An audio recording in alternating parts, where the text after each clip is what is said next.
Hi, I'm Sameer Jain, an active allocator.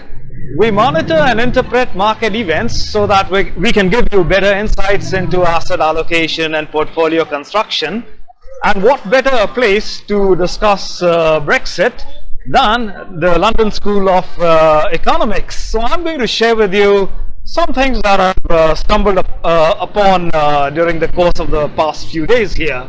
The LSE is a great place, very insightful to be here. The UK's preparation for Brexit has been creating big uncertainties and will continue to weigh on the economy at least until these uncertainties are resolved. The UK will face challenging times ahead. We should not lose sight of the tremendous progress that it has made in the aftermath of the 2007-8 economic crisis. So the economy has shown resilience and an underlying dynamism that we often fail to observe. And the UK has shown itself time and again capable of adapting and innovating. So there are many people here who feel that it will be crucial that the UK and the EU maintain the closest economic relationship possible. And this applies to the trade of goods and services, but also to the movement of labor, from which the UK has benefited so much. So despite this slowdown, the UK's labor market has performed remarkably well.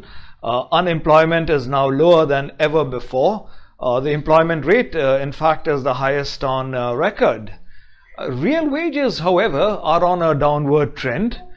Macroeconomic policies should continue to support the economy during this period of negotiations.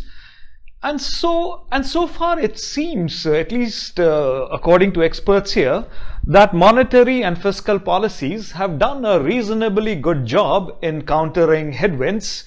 Fiscal policy too has been very flexible, and some automatic stabilizers have continued to operate in full. The fiscal stance has been relaxed, and these new buffers have been created to absorb what they think are going to be future shocks. The consensus is, in terms of a prescription for government policy, is that fiscal policy should remain proactive and the UK should implement productivity enhancing initiatives on investment. Should growth weaken significantly in the run-up to Brexit. The other prescription is efforts are also needed to revive UK's labour productivity, and Brexit is consuming a lot of energy, but this should not distract attention from long-standing challenges that are faced by the UK, such as the biggest being, I guess, sluggish labour productivity. So labour productivity growth has underperformed across the OECD for more than a decade, but there's also a large gap in the UK relative to other countries. So this country faces important regional differences, of course. The South, and in particular where we are, London, is very productive, but the North lags behind. So while many people have jobs, over 1/4 of them apparently have low skills, which holds back their productivity, and this in turn their potential for wage growth.